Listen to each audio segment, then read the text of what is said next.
ब्राह्मण समन्वय समिति की बैठक में पहुंचे सुब्रत पाठक बोले, पीडीए बांटने का काम करती हैं और बीजेपी जोड़ने का काम करती हैं।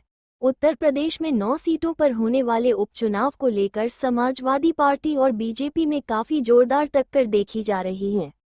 एक तरफ सपा मुखिया अखिलेश यादव 9 सीटों पर अपनी जीत का दमखम दिखा रहे हैं, तो वहीं दूसरी तरफ बीजेपी 9 सीटों पर अपनी प्रचंड बहुमत की तैयारी में लगी हुई है। कानपुर में आज ब्राह्मण समन्वय समिति की तरफ से सीसामऊ विधानसभा सीट पर जागरूक मतदाता सम्मेलन का कार्यक्रम किया गया।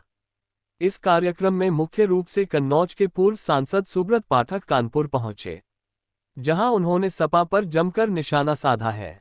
आपको बता दें कि यूपी में 20 नवंबर को होने वाले उपचुनाव को लेकर ब्राह्मण समन्वय समिति द्वारा जागरूकता सम्मेलन का कार्यक्रम किया गया, जिसमें कन्नौज के पूर्व सांसद सुब्रत पाठक मुख्य वक्ता के रूप में शामिल हुए। इस दौरान बीजेपी सांसद रमेश अवस्थी समेत बीजेपी कानपुर के सभी विधायक व नेता मौजूद रहे। कार्यक्रम के दौरान सुब्रत पाठक सपा पर हमलावर दिखाई दिया। उन्होंने कहा कि पीडीए बांटने की राजनीति करती है और बीजेपी जोड़ने की राजनीति कर रही है। बीजेपी निष्पक्ष चुनाव लड़ेगी और अपनी जीत दर्ज करेगी।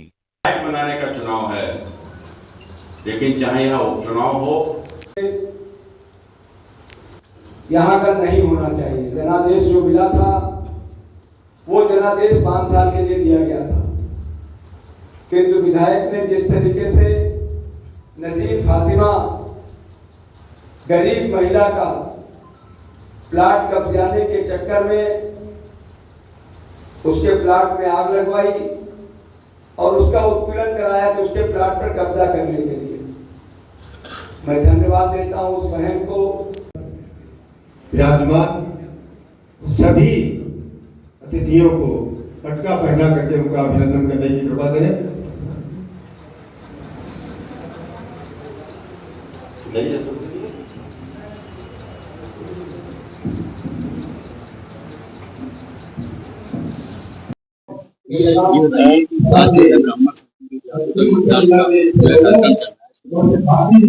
ये जन जागरण का कार्यक्रम तो होना ही चाहिए। चुनाव आएंगे, लोगों का जागरण होना ही चाहिए। लोगों को समस्याओं के विषय में, आज की परिस्थितियों के विषय में जब लोग जानेंगे तो उसी आधार पर मतदान करेंगे।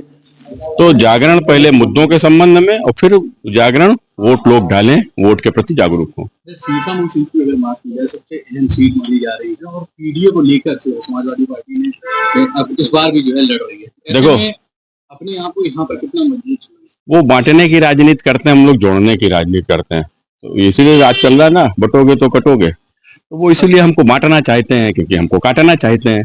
हम लोगों को जोड़ना चाहते हैं, क्योंकि उन लोगों को हम कटने नहीं देना चाहते। लगातार आरोप लगा रहे हैं समाजवादी पार्टी का, उनका कहना है कि वोट बैंकिंग अगर काटते हैं तो पुलिस के तौर पर काटेंगे, पुलिस उनको परेशान करेगी, वोटर नहीं वोट डालेंगे। देखो, वो लोग जिस तरीके से चुनाव लड़ते रहे हैं, सरकार में रहे हैं और सरकार में रह के जिस प्रकार के सरकार का दुरुपयोग करते रहे हैं, तो हो सकता है वो डर उनको अंदर हो, लेकिन वो जानते हैं कि भारतीय जनता पार्टी निष्पक्ष चुनाव लड़ती है। हमारे यहाँ के प्रत्याशी बड़े जमीन से जुड़े हुए प्रत्याशी हैं और यहाँ पर लगातार काम कर रहे हैं। चुनाव हारने के बाद भी जनता के बीच में रहे हैं। तो ये स्वाभाविक है कि जब इनकी लोकप्रियता से वो घबरा भी रहे हैं, उनको लगता है कि भाजपा यहाँ से जीत जाएगी चुनाव, तो आरोप तो लगाने ही है।